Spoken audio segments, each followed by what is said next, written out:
I suggest to you that if you are facing a challenge, don't stop. Stay busy. Work your plan. Continue to do those things that you know that work for you after you have evaluated yourself in the situation. This is my day, and nothing out here is going to stop me. And you have the power to do that. You can decide that you're going to change. Unbelievable start to this fight. Gave him to a Pacquiao. Vicious right hand. And the referee has already stopped the fight. Mamma mia! Matisse. Oh, it fires off the right hand. Jose goes down. Mora has stopped the fight. Lucas Matisse has won. He knocks him down in the sweat with a beautiful right uppercut. Wow! I'm in control here. I'm not going to let this get me down. I'm not going to let this destroy me. I'm coming back.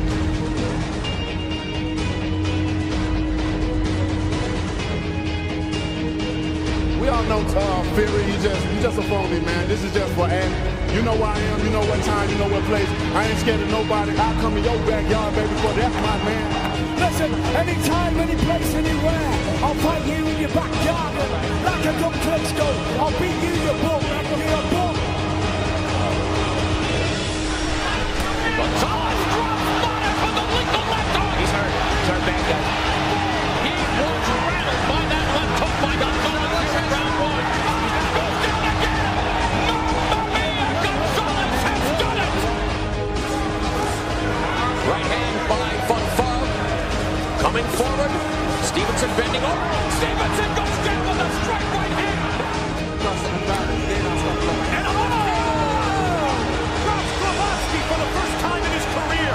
To set up the head, not just take the legs off from the guy. Goes Hook. The first time in his career he has been knocked to the canvas. Can he get up? 30 seconds left to go. Glowacki trying to pull off the upset. He hits him again. Hook is in major trouble. It's over. It's over. A sensational right hand knockout by a bloody... Ladies and gentlemen, we are back for another edition of Jeremy Sports Network, coming to you live. Terance T. Bud Crawford just made history on tonight, live on ESPN, defeating Julius Indongo. I'm talking about in perhaps one of the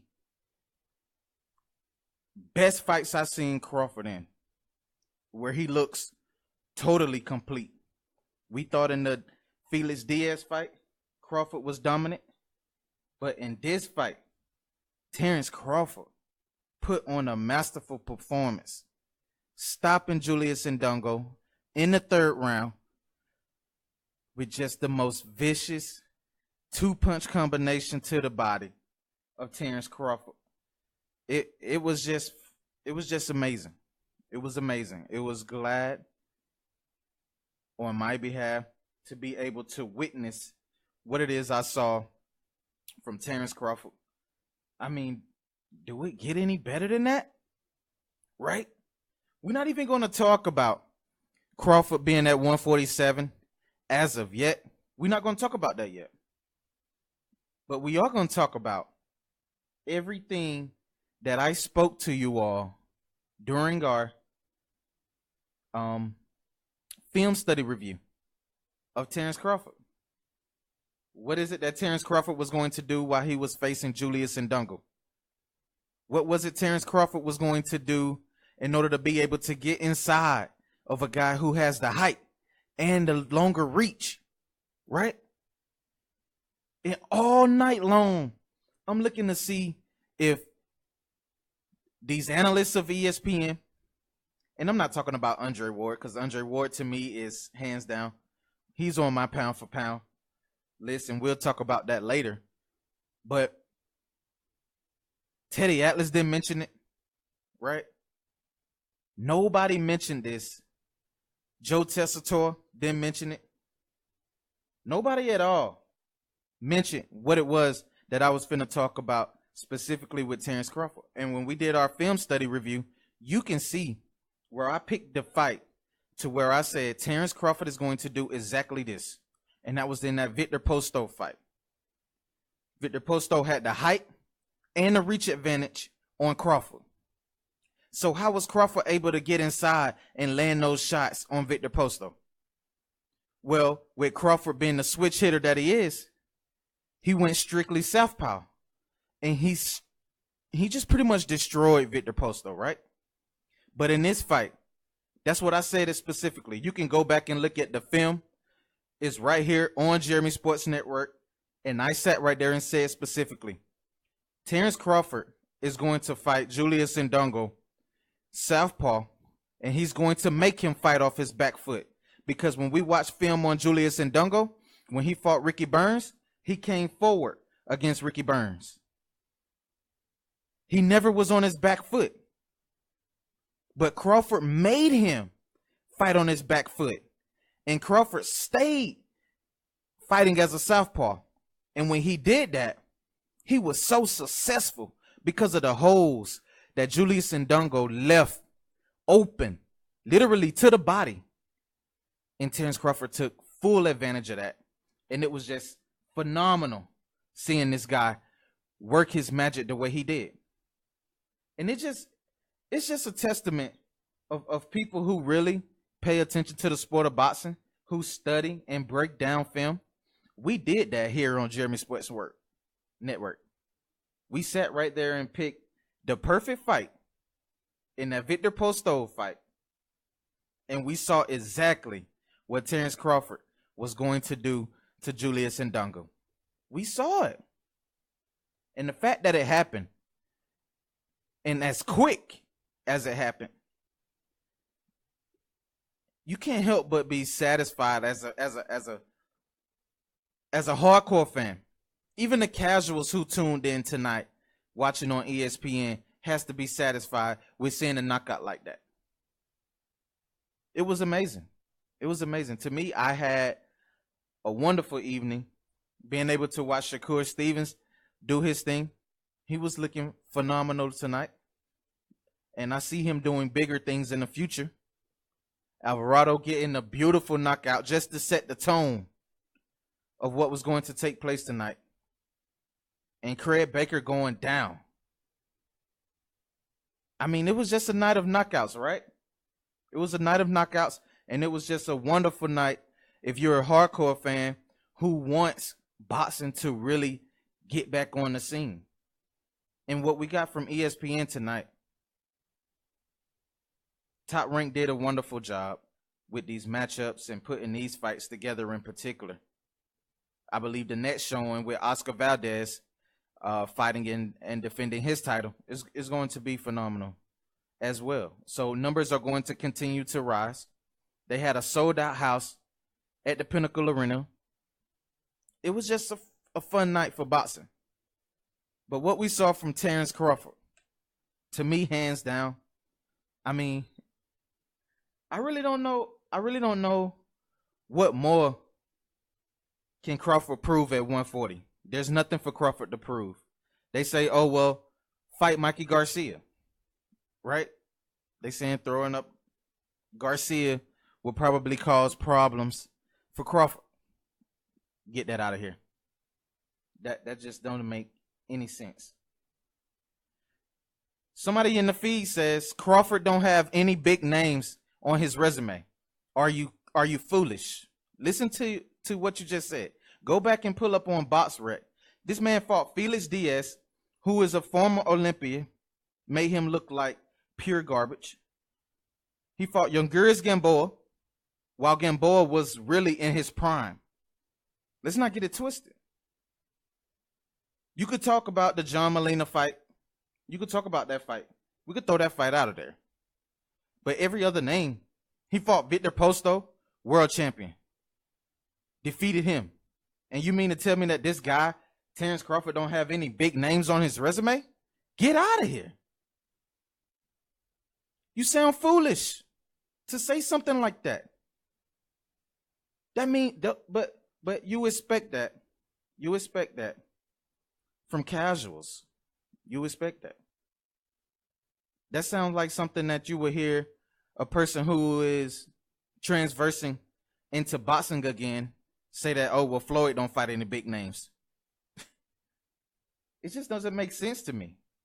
How can you say that this guy has not defeated any big name opponents when his last 5 opponents, we could just say his last 5 opponents were really, really good. I mean, really good. And as a matter of fact, I could just look that up for you right now. We want to talk about Terance Crawford not being able to fight any big time names in boxing. If you really believe that, then something has to be wrong with you. Just think about what it is you just said.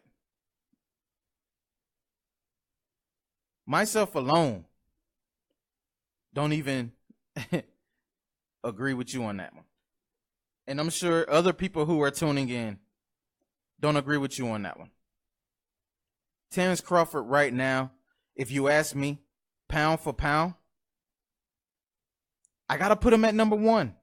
I have to put Terance Crawford above Andre Ward because he's the only undisputed champion to do it. Now, this guy says Crawford never faced any big name opponents. Let's just go down the list. Julius Indongo. You can say Julius Indongo was a big name opponent, right? He became a rising star. He won 2 world titles, both on the road against world champions. And he came over to the United States only to lose to Terance Crawford. But he fought Felix Diaz, Victor Posto, John Molina Jr., Henry Lundy, Derry John, Thomas Delorme, Ramondo Beltran, who is on a phenomenal win streak right now, Youngurius Gamboa, Ricky Burns, the same guy. He defeated Ricky Burns before Ricky Burns lost to Julius Indongo. And Ricky Burns was a world champion. So what is it that you're saying when you say that Terance Crawford hasn't fought any big name opponents? Moving right along. But once again, what's next for Crawford, right? We want to talk about what's next for Terance. He's not really buying into the whole 147-pound. As of yet, he hasn't talked about it. But if you ask me, he said something very important at the weigh-in. He wants Keith Thurman. And the fact that he wants Keith Thurman right now, I think Keith Thurman has problems with Terance Crawford. I think Errol Spence, who I believe is perhaps the best welterweight in the division right now at 147, I believe Terance Crawford gives Errol Spence problems. Not only Errol Spence, but anybody else. He is so gifted. The speed, the accuracy, the way he lands his power shots, the way he focuses on something in particular and he makes it happen. Like tonight, he focused on the body of Julius Indongo because what Indongo did as a fighter. He studied film. You could really tell his IQ is on another level. And all you have to do, if you're tuning in right now, all you have to do is follow us, like this page, Jeremy Sports Network, and go to where our film sessions are, where we did Julius Indongo versus Ricky Burns, and you will see exactly how Julius Indongo fights. He's an aggressor. He moves around the ring. Tonight, you seen him trying to move around the ring, but he stayed on his tiptoes. And the fact that he stayed on his tiptoes, you could tell his balance was really off. He really wasn't as good as he was when he fought Ricky Burns. He really wasn't. Because you could see that he was more uptight, and his shots really wasn't as crisp as it was when he fought Ricky Burns. You could tell it was some nerves there. Just being honest. Afraid of the moment. This moment was too big for Indongo. Way too big for Indongo. Z Ali says that's right. Keith Thurman will be a lot of trouble, but Spence versus Crawford had to give the edge and advantage to. Who would you give the edge and advantage to? Crawford? But back to what I was saying. Terence Crawford right now, I believe I'm on the same page with Crawford. Because when you go back and look at that film against him and Victor Posto, and you seen exactly what Terence Crawford did to get inside, and that was going southpaw. I mean, it's there. The proof is in the pudding. And for Julius Indongo to not make the necessary adjustments in his game in order to take on a guy who is perhaps probably pound for pound number one, you didn't make any adjustments. That is why you lost tonight. That's why you lost. And if your fighters tuning in, if you do not switch up your game and put yourself in position to be successful, this is what we're going to get. You losing. For real. Because guys study. And you can tell Terence Crawford studies the sport of boxing. You don't play boxing. Tara Stanley said, I think Thurman is very, very dangerous. I would not underestimate Keith Thurman if I was Crawford or Errol Spence. Yeah, Thurman is very dangerous. I mean, I watched Keith Thurman fight live when he fought Danny Garcia. And when I was watching Keith Thurman, Thurman is really good as far as footwork is concerned. Really, really good. Right? But guys don't know how to cut off the ring against Keith Thurman. Go back and look at the fight with Danny Garcia. Danny could not cut off the ring against Keith at all. He could not cut off the ring. In the first few rounds, Keith really could have got Danny out of there if he wanted to. If he really wanted to. But I believe it was a respect factor there. And he respected Garcia so much to where he didn't even try to go for the kill because there was no reason to. He had to fight in the bag. But if he was to face a guy in Terence Crawford who is going to come at you and he hits like a truck, Terence Crawford is a beast. Let's not get it twisted. Errol Spence is a beast. Errol Spence is a southpaw fighter. And he is really good. Really good. The best matchup right now at 147 is Terence Crawford, Errol Spence. But what Terence Crawford sees in his mind, I want both of those belts that Keith Thurman have. Then, just then, maybe, if it comes down to it, Errol Spence will be next with the IBF. That's just what it is right now. That's where we are right now in this division with Crawford coming in to 147, man. The big names that are there, think about the fights. If you're tuning in right now, think about the fights that we will get at 147 with Crawford being there. And if Mikey Garcia go ahead and move up in weight and fight at 147, because everybody is now calling for Garcia to move up to 147. There's a reason to, right? I believe he could make it to 147. Do anybody else believe Garcia could make it to 147 and be a threat? Michael D. Smith said Crawford will be all right at 147. Most definitely. The skill set, just based upon what we saw throughout Terence Crawford last few fights, right? Let's just say we go back and we look at his fight when he fought. We can start from when he fought Henry Lundy, right? Crawford dominated Lundy. And then after he dominated Lundy, he went on and took on Victor Posto. He dominated Posto, right? So why is anybody going to say he's going to be sorry at 147? He hasn't fought any big names. He's not going to make a difference. you hear all this noise and the hate coming on Terance Crawford because Crawford right now has done something in the sport of boxing that has not been done in a long time. They say Mikey's too small. Mikey don't believe he's small. He's actually talking about coming up to 147 because there's nothing left for him unless he was to fight Lomachenko. But Lomachenko right now is really deciding, is he going to fight Rigondeaux or Orlando Salido?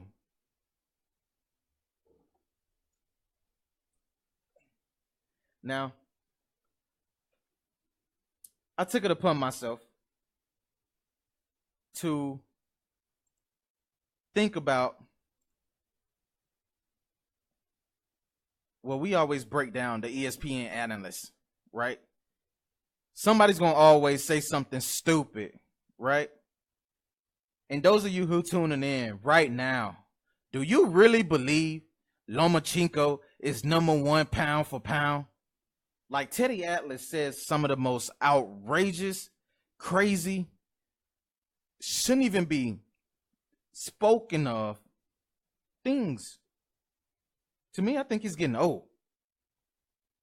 But to sit right here and say Lomachenko right now is #1 pound for pound over Terance Crawford, who hasn't lost, who's defeated more world champions, has all the titles at 140, and you still put this man third on your pound for pound list.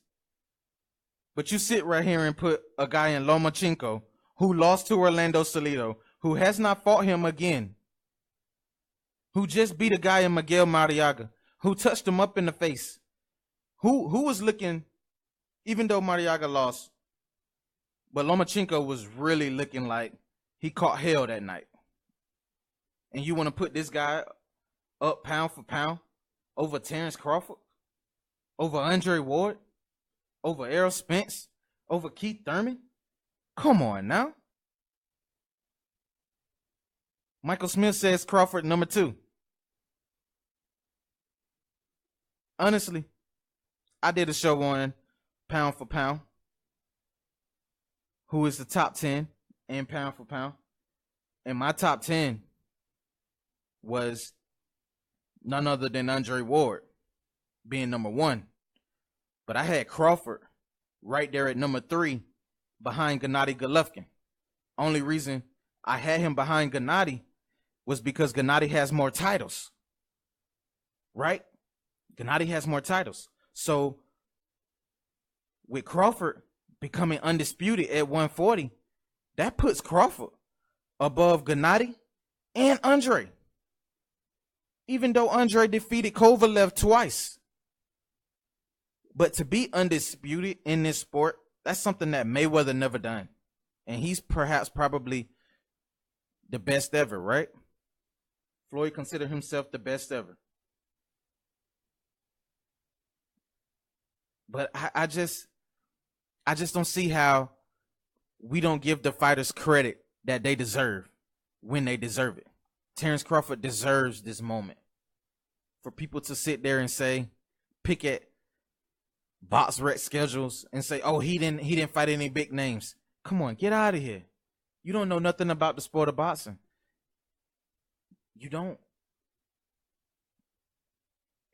Give that man his credit. Just like it's going to be the same thing come Saturday night. Come next Saturday, when Floyd take on McGregor, they're going to say the same thing. After Floyd wins and Floyd destroys McGregor, they're going to say, well, Floyd was supposed to do that. Floyd was supposed to beat this man. But right now, they're not giving Floyd a chance. Oh, McGregor's going to beat him. All you hear is McGregor fans saying that McGregor is going to destroy Mayweather. That's all you hear right now. All you hear. But Michael Smith, you're right. You got to respect Canelo and what he has done so far in the sport. And I have Canelo in my top 5, pound for pound. He's in my top 5. But when we talk about who is number one, you got to go Terence Crawford, man. Undisputed. Then you go Andre Ward.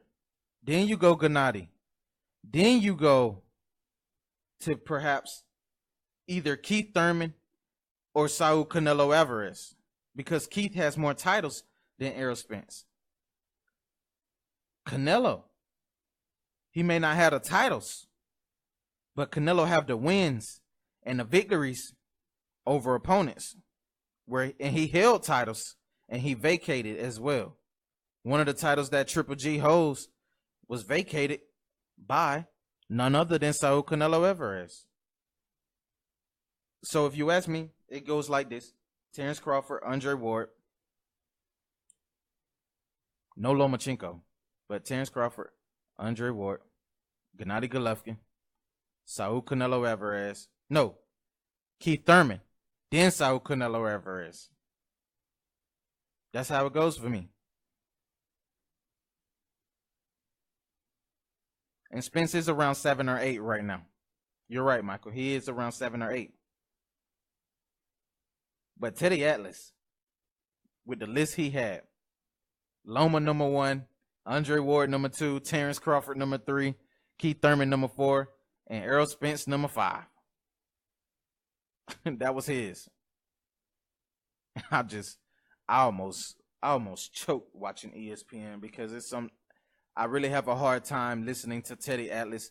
And nothing, I don't take nothing away from Teddy Atlas at all, but it's just I have a hard time listening to him. But Michael, the only reason why I say Andre Ward has to fall kind of behind,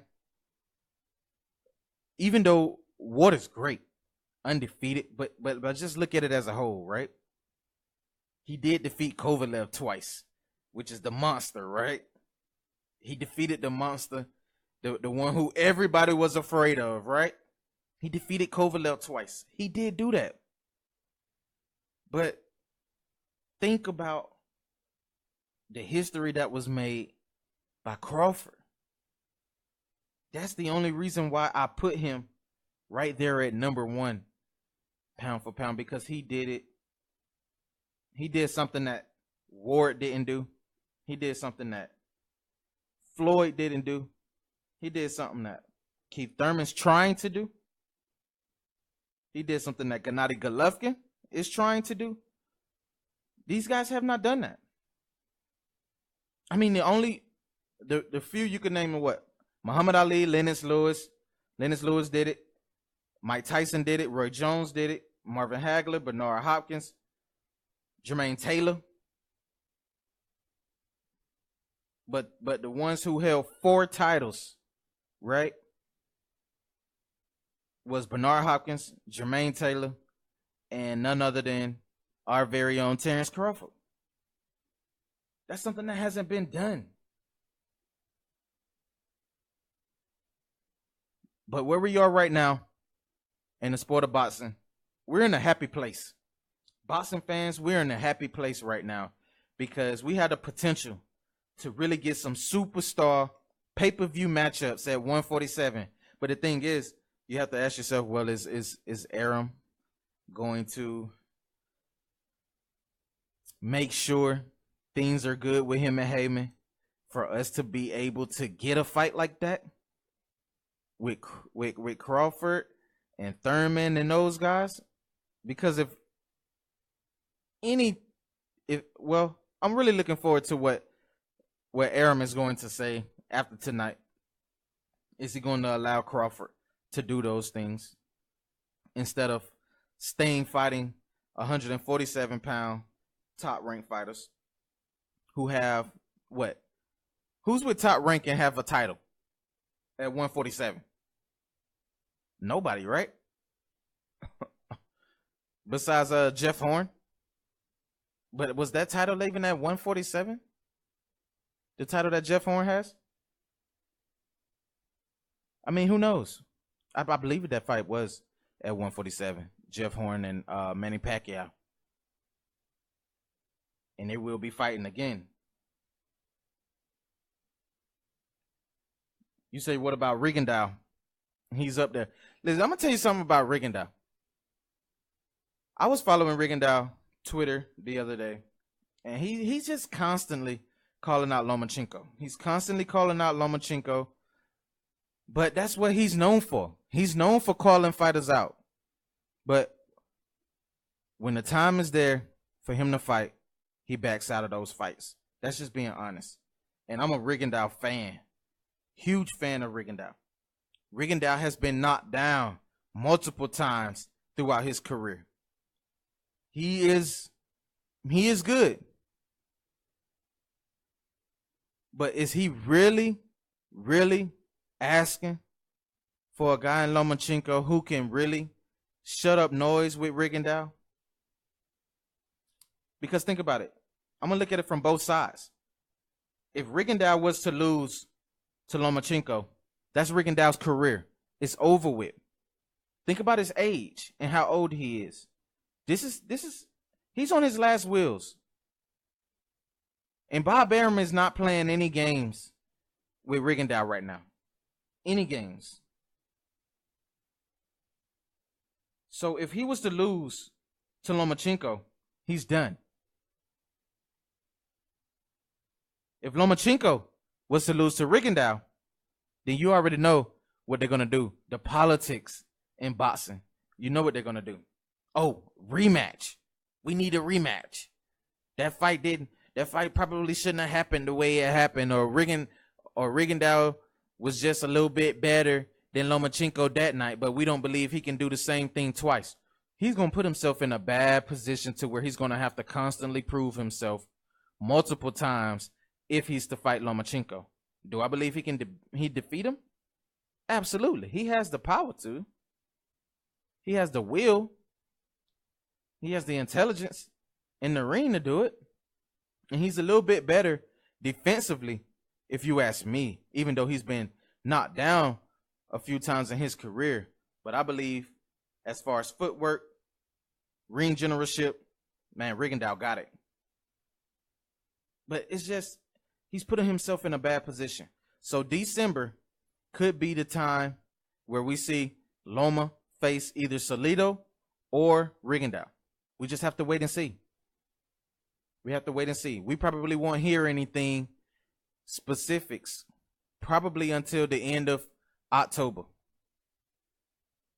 The middle of October, I mean.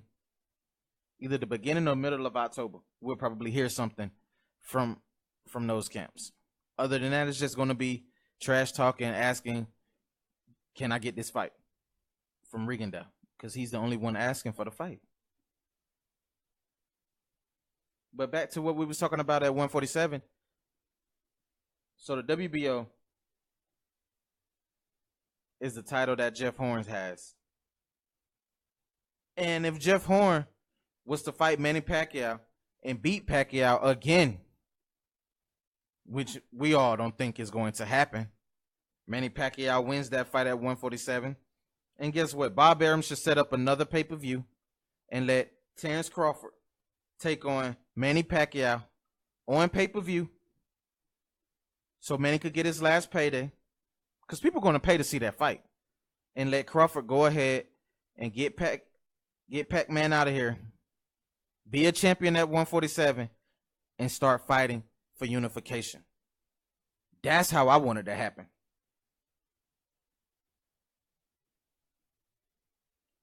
And you're absolutely right. Crawford would kill Jeff Horn. It wouldn't even be a match. It wouldn't even go to distance.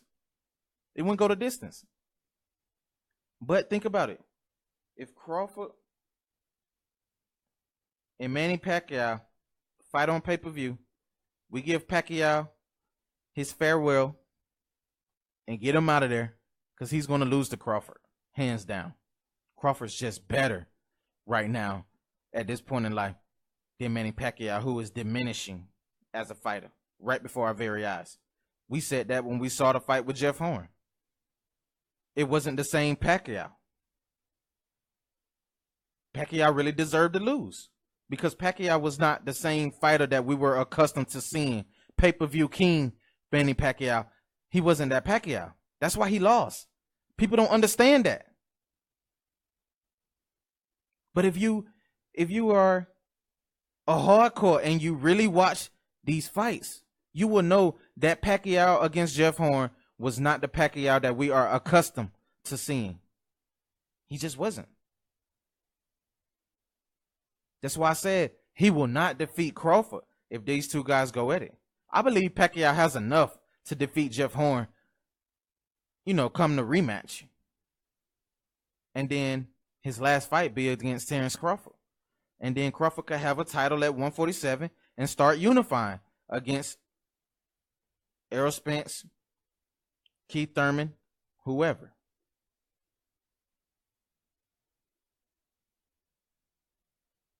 But yes. But think about it. Bob Arum, right now, he knows he could make a cash cow with this last fight of Manny Pacquiao, Terance Crawford at 147. He could make money with that fight. That's why I believe that fight is going to happen. Because there's money to be made there. And Bob Arum is about his money, right? We all know the history of Bob. Let's not be foolish here. We know his history. People think it's going to be a lot harder for Crawford at 147. I just don't think so, man. I don't think so. Crawford has the skills. He has the skill set. He has the it factor. If you watch Terance Crawford, what Crawford do to his opponents, he is so smart, so patient, and he is so slick to where he make the adjustments that are necessary in order to put himself in position to be successful and win. We seen that hands down in the Julius Gamboa fight when he switched southpaw and just mollywopped Gamboa after he switched southpaw. We seen that against taller opponents like Victor Posto and just now Julius Indongo. I can attack them by getting inside if I stay southpaw. But he's even dangerous when he fight orthodox. That's what's so good about Terance Crawford. He is probably one of the best switch hitters in boxing, hands down. I don't even think nobody do it better than Terance Crawford. Jacobs did a good job at it when he fought Gennady Golovkin, and he had Triple G, kind of confused a little bit. So Triple G just kept throwing a jab all night, and he was able to win. Go back and look at the CompuBox numbers. You will see that Triple G landed over 100 some jabs against Jacobs. But the best switch hitter right now in the sport of boxing is Terance T. Bud Crawford. That's it, hands down. Who's better? People say they pick Errol over Crawford. Hey, I don't know right now. I'm just going to be honest. I don't know. That fight, that is a 50-50 fight. Be honest with ourselves right now. That is a 50-50 fight. If Crawford, think about this. If Crawford and Spence go at it, just looking at resumes, right? Who has the best knockout power? Of course, we're going to say, Spence, right? Because Spence is just like a truck at 147. What he did to Algieri, what he did to Kell Brook, and all the other opponents, who really wasn't any big names, right? Because if you really look at it, Spence really only fought one really big name, and that was Kell Brook.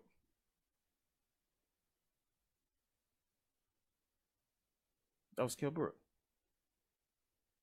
Everybody's sitting here talking Keith Thurman. Listen, one time became two-time, but he will not become a three-time world champion. It just won't happen. We don't know how Keith Thurman is going to be coming post-surgery. After this surgery, we don't know what we're going to get from Keith Thurman. We don't know.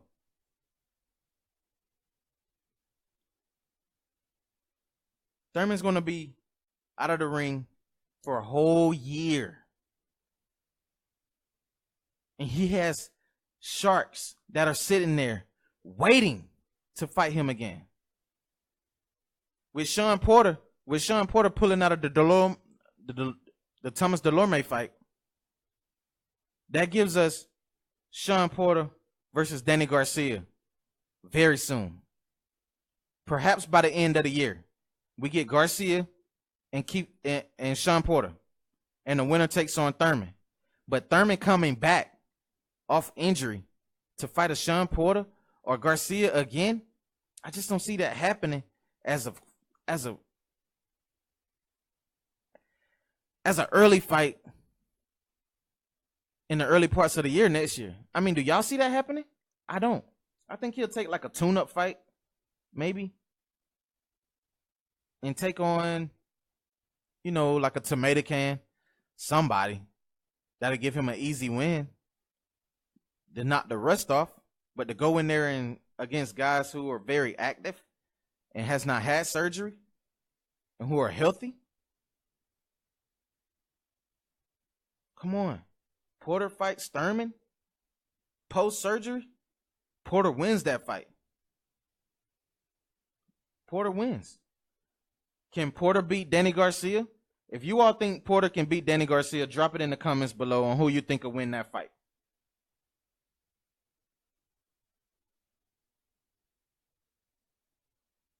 Arthur, you're right. Errol is bigger than Crawford, but he's not as big though. I've been with Errol. I've been with Crawford. He's not as big as Crawford. So, I mean, he has a little more weight, right? But Crawford is very comfortable. He'll be very comfortable at 147. Very comfortable. Errol's frame. Errol is probably a little bit bigger than Crawford. But when those two guys are standing next to each other, I mean, I don't know, man. I don't know. That's just a 50-50 fight. You have people saying that Garcia will win, Porter will win. If Danny Garcia will win, Danny has to show good footwork. And we didn't see that in his fight against Keith Thurman. We didn't see that. He can cut off the ring. So we know what Sean Porter's going to bring to the table. He's going to make you fight. He's going to rough you up, get inside. But Thurman does not. I just wish people would get it. Thurman has probably the best footwork right now at 147. We saw that against Keith Thurman. Against Danny Garcia. We saw that against the Sean Porter. He has the best footwork. But then you say Danny Garcia and Sean Porter go at it. Danny don't have the footwork to be able to get away and escape some of the shots that Sean is going to throw at him. Andre Berto didn't have the footwork to get away from him. So, what makes people think Garcia is going to defeat Porter with no footwork ability?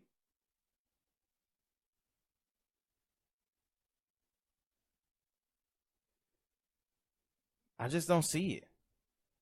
Somebody said Crawford can't make 140 anymore. He probably can't. He struggled. That's just being honest. He did. It was a little bit of a struggle for him to make that 140. It was. But hey, he made the 140. And that was probably his last fight at 140. He captured all the titles. The mission is complete at 140. And now it's time for him to move up at 147. That's just what it is. And that's the thing. Michael, I'm like you. I do not like how Porter fights, but it gets the job done, right? I just knew he was going to walk through Thomas Delorme if those two would have fought. But we send our prayers and condolences to Sean Porter, who lost a family member, and that is the reason why he had to pull out of the fight with Thomas Delorme. But that was going to be an easy W for Sean Porter. Something to help keep him active, right? And he could have perhaps turned around and fought again by the end of the year and took on a big name in Garcia to close the doors. But I think Danny is kind of, he's afraid. I think Danny's afraid. And the only reason why I say Danny is afraid, because he don't want to take a L right now. Right before he get another shot at Thurman. Think about it. If he take another L, he knows, damn, that's going to be it for me for a while. That's going to be it for me. But if he could turn around and get the rematch as soon as possible against Thurman, then that he would go for that. He would go for that. I don't really think he want to fight Porter. I think he's afraid of Porter. So it looks to be interesting. I mean, I'm really looking forward to what's going to happen throughout this whole entire year. The end of the year, we're going to really get some really good fights. And then next year, we're really going to get some good fights. Boxing is not dead. It is very much alive. And it is going to be on and popping by the end of this year. Next year, we got some big names, man. We do. We got some big names. Big fights happening and taking place. Stuff that we never thought would happen. I wasn't thinking about Crawford being at 147. Not until his last two fights, maybe. His last two fights, I'm like, okay, Crawford might move up to 147. But when we first seen him, at 140, we're like, this is going to be it. But it remains to be seen. It remains to be seen. And I'm looking forward to it. I hope everybody went on ahead and purchased their pay-per-view for Floyd Mayweather versus Conor McGregor. If you didn't purchase the pay-per-view, I know you'll be at a bar, friends' houses, doing something. Drinking, partying, having yourselves a good time. I've been in camp with Danny. He's solid. He can hold his own. He can hold his own, all right. He can. But I just don't think he defeats Porter right now. I don't think he defeats Errol Spence. I don't think he defeats Thurman again. I just don't see Danny defeating pretty much anybody that's at that top tier right now at 147. I just don't. I still can't even get past that loss to Mauricio Herrera, which Danny really should have lost that fight. I just can't get past that with Danny. I can't. And to see his skill set live, face to face, I'm sitting there, damn near ringside, watching that fight against Keith Thurman. And I don't know, man. Danny just don't have it no more. It's not the Danny that took on Lucas Matisse. Danny give us what? One fight a year? Come on, man. And right now you're thinking you're going to beat these young, hungry guys and Errol Spence and so on and so forth. But, it remains to be seen. Danny has a lot left in him. He just got to show it. He has to show it. But I'm looking forward to seeing Gervonta in the ring. I'm looking forward to seeing Badou Jack in the ring. And I'm just looking for a big night in boxing come August 26th. I believe Mayweather is going to handle business and put on a masterful performance And it's just going to be another good night for the sport of boxing. So those of you who are tuning in, thank you for liking and sharing the show. It helps with the visibility of the show. Please post it. Go back to Jeremy Sports Network and hit that thumbs up and like this show, like the page, because I bring you nothing but film study reviews, top interviews, even with fighters that's in the trenches coming up in the amateurs and the pro game, right? And, of course, follow me on YouTube. All the shows that we do live on Facebook are on YouTube, as well as exclusive content of fighters training and preparing for fights. That's just what I do here at Jeremy Sports Network. Also, if you want to follow us on Twitter, make sure you follow Jeremy_sports. I mean, you can see you missed the live chat tonight with world champion Kelly Pavlik. He was on the line. Was able to do a live chat with him. That was awesome. And I just hope you guys tune in to next week, which is going to be a phenomenal week in boxing. We got some great interviews coming up. We had Hakeem Tito Lopez. We went to go see him, a fighter out of Decatur. Well, not Decatur, Atlanta, Georgia. In Ellenwood, Georgia. He just turned pro. And he's signed to Holyfield Promotions. And we also had Casey, K-Champ, well known in boxing and in Atlanta. The whole Atlanta, hot Atlanta, got some fighters, man. Got some really good fighters. So be looking forward to upcoming interviews with the hottest fighters right now coming up in the pro and amateur sports. And also be tuning in to what it is that's going to happen on next week. They got a video, UFC and Dana White. Dana told us this in the media call.